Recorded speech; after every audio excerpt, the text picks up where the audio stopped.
मंडळी, चला तर आज आपण बनवूया वेगळ्या पद्धतीने 1 वाटी फक्त रव्यापासून मस्त पौष्टिक असा नाश्ता।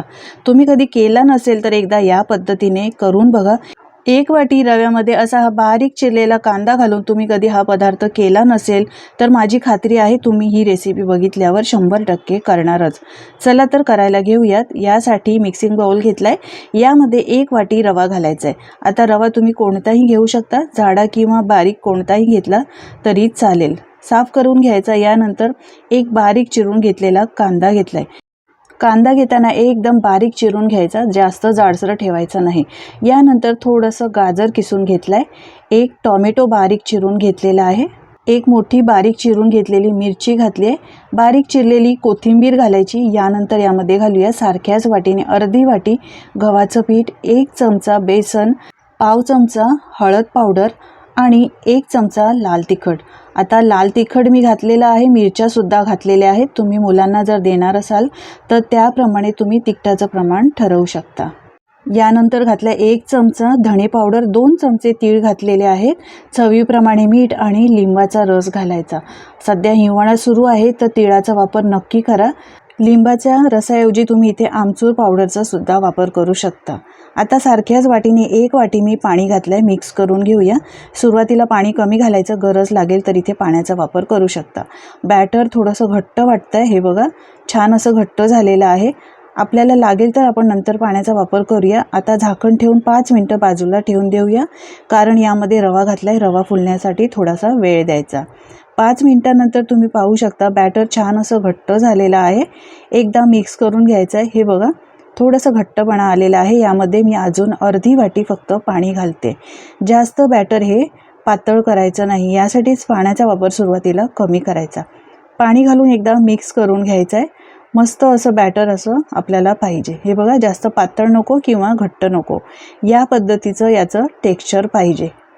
हे बघा परफेक्ट टेक्स्चर आहे। चला तर आता इथे गॅसवर मी पॅन गरम करायला ठेवलेला आहे। आपण मस्त धिरडे बनवतोय। तुम्ही कधी या पद्धतीने मंडळी केले आहेत का? केले नसतील तर तुम्ही नक्की करून बघा। तुम्ही याला काय नाव द्याल हे सुद्धा मला कमेंट करून नक्की सांगा। 1 ते 2 पळी बॅटर यावर घालायचं, त्यापूर्वी मी याला तेल लावून घेतलेलं आहे। 1 ते 2 पळी बॅटर घालून हलक्या हाताने असं हे पसरवून घ्यायचं। हे धिरडं आहे ते खूपच पौष्टिक आहेत। यामध्ये तुम्ही तुमच्या आवडीच्या किंवा मुलांच्या आवडीच्या भाज्या घालू शकता। कोबी, सिमला मिरची घालू शकता किंवा इतर काही तुम्हाला घालायचं असेल तर तुम्ही यामध्ये घालू शकता। व्यवस्थित असं पातळ लेअरमध्ये पसरवून घ्यायचं आहे, म्हणजे कच्चं राहत नाही। झाकण ठेवायचं आहे, 2 मिनिटं चांगली वाफ काढून घ्यायची आहे। वाफेवर 2 मिनिटं छान मी शिजवून घेतलं आहे। वरून पूर्णपणे कोरडं झालेलं आहे। आता हे पलटून घेऊया। याला पलटून घेतलं आहे, थोडंसं प्रेस करून घ्यायचं आहे, म्हणजे कुठे कच्चं असेल तर ते चांगलं भाजलं जाईल। यानंतर झाकण ठेवायचं आहे आणि पुन्हा दुसऱ्या बाजूनी सुद्धा चांगलं भाजून घ्यायचं आहे। मंडळी, तुम्हाला माझी जर रेसिपी आवडत असेल तर प्लीज एक लाईक करायला अजिबात विसरू नकात आणि तुम्ही कुठून ही रेसिपी पाहताय हे सुद्धा मला कमेंट करून नक्की सांगा, म्हणजे मी तुमचे आभार मानू शकेन। 2 मिनिटांनंतर मी हे परतून घेतलं आहे दुसऱ्या बाजूनी। याला आता वरून थोडंसं तूप लावायचं आहे। साजूक तूप लावलंय, मुलांना जर आवडत असेल तर तुम्ही इथे लावू शकता। दोन्ही बाजूनी छान असं तूप लावून घ्यायचं आहे आणि उलटून पालटून चांगलं भाजून घ्यायचं आहे। आपण यामध्ये भाज्या घातलेल्या आहेत तर ह्या कच्च्या राहू नये यासाठी वरून थोडंसं असं प्रेस करून घ्यायचं आहे, म्हणजे कच्चे असतील तर ते चांगले भाजले जातील। दोन्ही बाजूनी उलटून पालटून चांगलं भाजून घ्यायचं आहे। तुम्ही पाहू शकता मस्त असा सोनेरी रंग याला आलेला आहे। सकाळच्या घाई गडबडीच्या वेळी तुम्ही झटपट असा हा पौष्टिक नाश्ता बनवू शकता। पहा किती मस्त अगदी झालेला आहे। मुलांना काही वेगळं द्यायचं असेल, त्यांना टिफिनला द्यायचं असेल किंवा लहान काय मोठे सुद्धा हे आवडीने खाऊ शकतात। नेहमीची चपाती खायचा कंटाळा आला असेल तर तुम्ही अशा पद्धतीने हा भाज्या घालून केलेला पौष्टिक नाश्ता देऊ शकता। छान असं भाजून झालंय दोन्ही बाजूनी, हे बघा। आता काढताना जाळीवर काढून घ्यायचं, म्हणजे याची वाफ असते ना एक्स्ट्राची ती निघून जाते आणि ह्याला पाणी सुटत नाही। सारख्याच पद्धतीने दुसरं पण धिरडं करून दाखवते। मी हे नॉनस्टिक पॅनवर करते, पण तुम्ही साध्या तव्यावर सुद्धा करू शकता, अजिबात चिटकत नाही।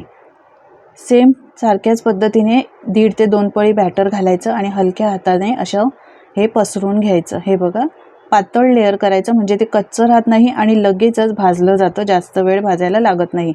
झाकण ठेवायचं आहे, 2-3 मिनटं चांगली वाफ काढून घ्यायची आणि एका बाजूनी भाजल्यानंतर दुसऱ्या बाजूनी सुद्धा पलटून याला भाजून घ्यायचं. खूप काही जास्त वेळ लागत नाही मंडळी, पटकन बनतं. मुलांना काही पौष्टिक द्यायचं असेल तर या पद्धतीने तुम्ही करून देऊ शकता. परत झाकण ठेवायचं आणि दुसऱ्या बाजूनी सुद्धा चांगलं भाजून घ्यायचं आहे. चांगला कच्चेपणा जाईपर्यंत याचा भाजून घ्यायचा आहे. पहा, पुन्हा याला तूप लावून घेऊया. तुम्ही तेलाचा वापर करू शकता. कधी कधी ना तीच भाजी चपाती खायचा कंटाळा येतो, काहीतरी वेगळं खायचं असेल तर या पद्धतीने तुम्ही हा नाश्ता सकाळच्या वेळी बनवू शकता.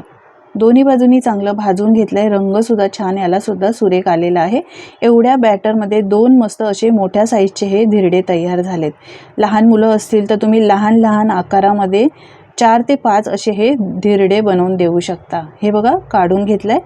मी सर्व केलं आहे हिरवी चटणी आणि सॉसबरोबर. मुलांना सॉस फार आवडतो, तर तुम्ही मुलांना सॉसबरोबर देऊ शकता. मोठ्यांना द्यायचं असेल तर मस्त हिरव्या चटणीबरोबर, तिखट चटणीबरोबर तुम्ही देऊ शकता.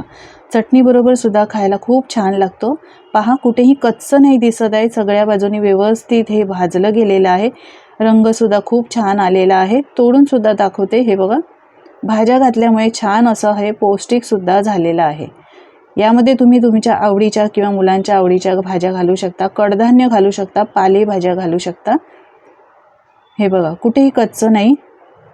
तर मंडळी, तुम्ही कधी केलं नसेल तर या पद्धतीने एकदा करून बघा आणि करून बघितल्यानंतर तुमचे अनुभव माझ्यासोबत शेअर करा. माझी खात्री आहे ही रेसिपी तुम्हाला नक्कीच आवडली असेल. जराही आवडली असेल तर लाईक करा, शेअर करा आणि अशाच वेगवेगळ्या मी नाश्त्याच्या रेसिपी अपलोड केल्या आहेत, त्यासुद्धा नक्की पहा. पुन्हा भेटूया अशाच वेगवेगळ्या रेसिपीसोबत. धन्यवाद.